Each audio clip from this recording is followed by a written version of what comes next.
વાવ થરાદ જિલ્લાના થરાદ તાલુકાના બુઢનપુર ગામમાં એક ચોંકાવનારી ઘટના સામે આવી છે, જેમાં ગ્રામ પંચાયતના તલાટી અને થરાદ તાલુકા તલાટી મંડળના પ્રમુખ પ્રકાશભાઈ પટેલને એક વ્યક્તિ દ્વારા વારંવાર બ્લેકમેલ અને ધમકી આપવાના પ્રયાસ અંગે થરાદ પોલીસ સ્ટેશનમાં લેખિત રજૂઆત કરી છે. તલાટી પ્રકાશભાઈ પટેલે રજૂઆતમાં જણાવ્યું છે કે બુઢનપુર ગામનો પ્રકાશ સહેગલ વારંવાર ગ્રામ પંચાયતમાં આવી ખોટા દસ્તાવેજો અને પ્રમાણપત્રોની માંગણી કરે છે, જ્યારે નિયમ મુજબ જરૂરી દસ્તાવેજ ઉપલબ્ધ ન હોય અથવા તો નિયમોની વિરુદ્ધમાં કામ ન કરી શકાય તે સ્થિતિમાં તલાટી નકારી કાઢે છે. ત્યારે આ વ્યક્તિ પંચાયતના રેકોર્ડના ફોટા અને વિડીયો બનાવી બ્લેકમેલ કરવાની ધમકી આપે છે. તલાટીએ આક્ષેપ કર્યો છે કે હું મારી ફરજ બજાવું છું ત્યારે તે વ્યક્તિ રેકોર્ડ ચેક કરવાની આડમાં દસ્તાવેજોના ફોટા પાડે છે અને બાદમાં સોશિયલ મીડિયા પર વિડીયો વાયરલ કરવાની ધમકી આપે છે. આ રીતે તે મને ખોટી રીતે ફસાવવાનો પ્રયાસ કરે છે. તેમણે વધુમાં જણાવ્યું કે આ વ્યક્તિ અગાઉ પણ ગામના સરપંચનો વિડીયો બનાવી પૈસા પડાવવાના બનાવમાં સંડોવાયેલો હતો. સાથે સાથે તે તાલુકાની અન્ય સરકારી કચેરીમાં જઈ કર્મચારીઓ પર દબાણ બનાવી પોતાના હિતમાં કામ કરાવવાનો પ્રયાસ પણ કરે છે.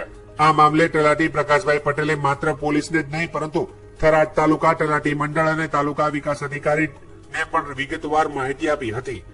થરાદ તાલુકા તલાટી મંડળે આ મામલે ગંભીર નોંધ લેતા એક સંયુક્ત રજૂઆત તાલુકા વિકાસ અધિકારીને કરી છે.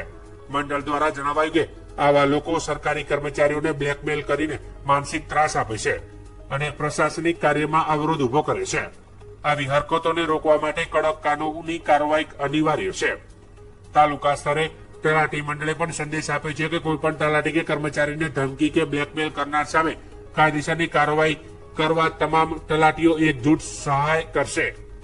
હાલ થરાદ પોલીસે તલાટી પ્રકાશભાઈ પટેલની અરજી સ્વીકારી છે અને તે મામલે પ્રાથમિક તપાસ શરૂ કરી છે. વિડીયો જે વાયરલ થયો તે બાબતે હું કહું છું કે પ્રકાશ સેંગલ છે એ બુઢનપુર વારંવાર પંચાયતી આવે છે અને ખોટી મોગણી કરે છે, રેકર્ડના ફોટા પણ પડી જાય છે અને ખોટી રીતે તમારો વિડીયો કે વાયરલ કરીને તમારે બદનામ કરે છે, બ્લેકમેલ કરે છે, એ માટેનો ઈરાદો છે. અને પંચાયતે વારંવાર આવે કોઈ જાતના કોઈ પણ ડોક્યુમેન્ટ લીધા વગર આવે છે. એ ખાલી એમ કહે છે કે કોઈ જાતનો કોઈ હોય નહીં અને જન્મનો દાખલા બાબતે જે દાખલો વિષય આપેલો છે મને કોઈ જાતની જાણ નથી, મેં કોઈ જાતની સહી પણ કરેલી નથી. વિડીયો જે વાર છે ને એનો ઈરાદો બ્લેકમેલિંગ કરવાનો હતો, એને કે પૈસા આલો એ રીતે બધું એનો ઈરાદો હતો. વિડીયો વાયરલ કરી અને જન્મ બાબતે પંચાયતે આવે છે વારંવાર રેકોર્ડ પર કોઈ જાતની થયેલ નથી અને કોઈ જાત મેં દાખલો આપ્યો નથી, મેં પણ સહી કરી નથી.